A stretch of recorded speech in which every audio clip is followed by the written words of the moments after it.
were famous, before they hit the big time. Rare footage and photos. Just take those old records on the shelf. A trip back to the early days when they rocked hard, frolicked without a care, and guzzled down the nectar of life. Before they were rock stars, a VH1 musical journey from the cradle to the stage.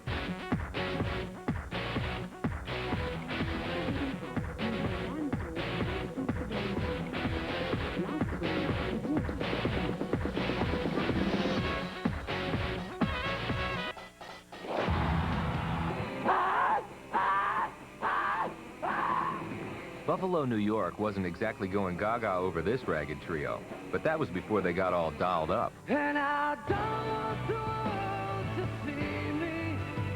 It's the Goo Goo Dolls.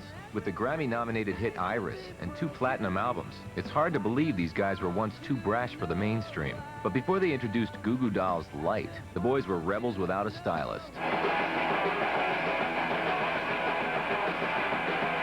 Back when we had started, when we were playing, I mean, it was like, people came to see us like it was a death watch, you know? I mean, they wanted, we had like 9 songs, you know, and we'd play them twice, you know, and twice as fast, make up words, and we were going along just banging as hard as we could. Frontman Johnny Rzeznik wasn't always so outgoing. Back in 5th grade, he was a bookworm with a serious shy streak. But look closely and you'll see all the makings of a rock star. Dimpled chin, devilish taste in apparel, and away with the ladies. First, Johnny had to escape the clutches of polka. I was a good little Polish boy from the east side of Buffalo, so I had to play the accordion for a year and a half. And after getting smacked around by a few neighborhood bullies for playing the accordion, I started playing drums. And then my mother put a stop to the drums because there were drums in the house. And then she bought me a guitar, and I've been playing guitar ever since. The axe may have cut down on Johnny's public beatings, but he was still an outsider. In high school, it was weird, you know? I mean, I was really introverted when I was at school. I didn't talk to anybody, you know? I was really super skinny, and I wasn't into sports, and you know, I had long hair, and then I had, you know, I got all punk and all that. Trying to fit in, Johnny took up machine shop. While he could have been the Sid Vicious of the drill press, he wanted to be the Bob Vila of punk. The closest he got? McKinley Vocational's rock ensemble.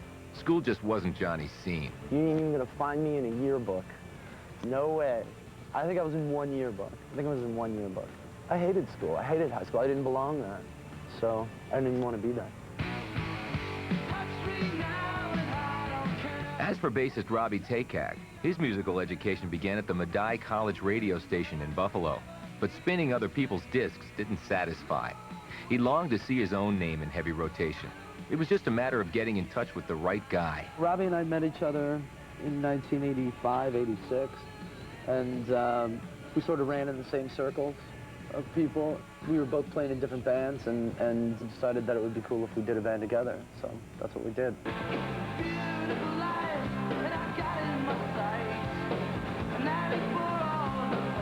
In 1986, Robbie and Johnny enlisted drummer George Tutuska to form the Sex Maggots. Oddly enough, the name made club promoters nervous. Desperate for a more cuddly moniker, they stumbled on an ad in the back pages of True Detective magazine. It was a really stupid name that we came up with when we were 19 years old and really, really drunk. It's a little toy. It's a little toy. It's like a little baby doll head, and you stick your fingers in the back, and it makes this really ugly face. We thought it was really, really funny. At the time. At the time. Don't ever commit yourself to something you think is really, really funny, because it will come back and haunt you. Kind of like this. We saw some footage from you guys, 1987. We saw some footage from you guys, 1987. A show called Rocker Room. Oh, no, you didn't see that. Sorry, fellas. Check out the band on New York City's version of Wayne's World. Was that your first television? Yeah, they wanted us to lip sync and that, and so we didn't. We're punk kids. It was silly. Hello, folks. I'm Tony Cody, and this is another edition of Rocker Room. On tonight's show, we're going to bring you the Goo Goo Dolls. All right, let's get back to the start. Okay. How did you guys get together? Did you school together, or? Not really. We just it's kind of a rather small music scene in Buffalo, you know, frozen reaches. So we just kind of all met each other. We're not some trendy heavy metal band who's out to sell a lot of records by saying that we do this and we do that, you know. I mean, we got off of the bus with these clothes this morning, you know. And they're on our show with the same clothes. Right now. Are you looking for a major label? I'm sure you're probably... If they're looking for it, you know, we'll take it. Of course we are. Luckily, most record execs don't watch cable access. But they do hang out in clubs. Here's the band at Mannequin's nightclub in 1989. The Dolls delivered a knockout show, then displayed their mastery of pop classics with Buffalo legend Lance Diamond.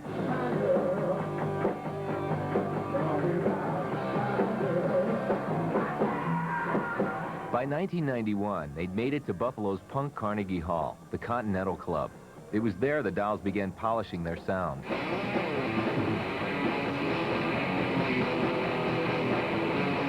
I had been writing, you know, like really, you know, hardcore punk rock songs, pretty much, you know, but I had always had this sort of melodic slant to them.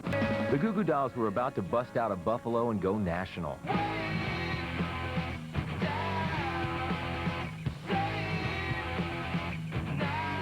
In 1995, the band signed up drummer Mike Malinin, who'd been dreaming of his big break since high school. These days, all the doll parts are in place, but they'll never forget their long struggle to the top. No matter how hard they try. Well, you guys really dig up the shit on Coming up, full of fond recollections People came to see us like it was a death watch.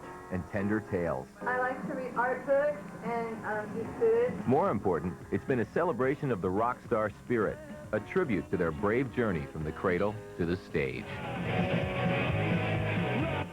All next week, look for premiere episodes of Enrique Iglesias Behind the Music 2, Where Are They Now?, Rock and Roll Record Breakers, and Tina Turner Behind the Music. New stuff next week, only on VH1.